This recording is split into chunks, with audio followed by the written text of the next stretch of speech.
Got new information on President Trump's temporary ban on refugees. The New York Times and Associated Press have released a draft of the executive order Trump is expected to sign. It could halve the number of refugees and temporarily halt refugees from a number of countries, including Syria. Roee Ruttenberg's following that part of the story for us. Take us through the draft, if you will.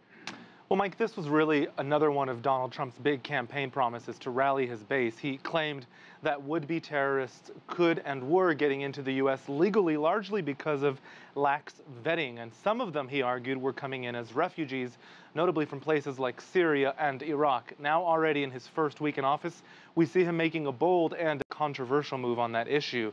Now, the executive order, according to the draft obtained by the media, would require tougher vetting for any foreigner fleeing persecution. Trump says he wants to see uniform interview procedures introduced and more thorough background checks for all potential immigrants. And this information, he said, would need to be reviewed by the Departments of State, Homeland Security, and others. The order would also place a month-long ban on allowing anyone in to the U.S. from 7 countries: Iraq, Iran, Sudan, Libya, Somalia, Yemen, and Syria. That means people from those countries who already have visas, it appears, will not be let in. Their visas effectively would be void. Another section calls for the immediate suspension of the U.S. refugee admissions program. That's the program that would have seen some 110,000 Syrian refugees relocated to the U.S. this year, a number put forth by the Obama administration.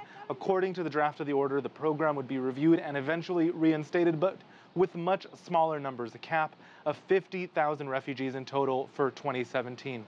The order does seem to provide preference for religious-based persecution of those with minority beliefs, language that some are interpreting as preferential treatment towards Christians living in Muslim countries. But critics have quickly denounced the order. They say it's the beginning of what's been dubbed a Muslim ban. So when this is signed, we expect on Thursday, Mike, to see large and loud opposition.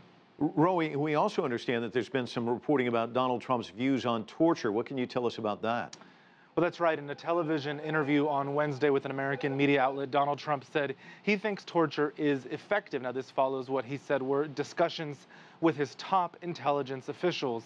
So-called harsh interrogation techniques used during the Bush administration to get information out of foreign detainees, notably things like waterboarding, well, they were banned under the Obama administration. Now Trump's team is reportedly circulating a draft executive order that could see those tactics resurrected. But already, Admiral Dennis Blair, who was Obama's director of national intelligence, he's refuting Trump's claims of effectiveness. He says there's no evidence to support the effectiveness of torture in terms of the value of the information that it yields, Mike. So we've got a little bit of contention here over whether that should be reintroduced and how effective it could be. All right, Roee, thanks so much.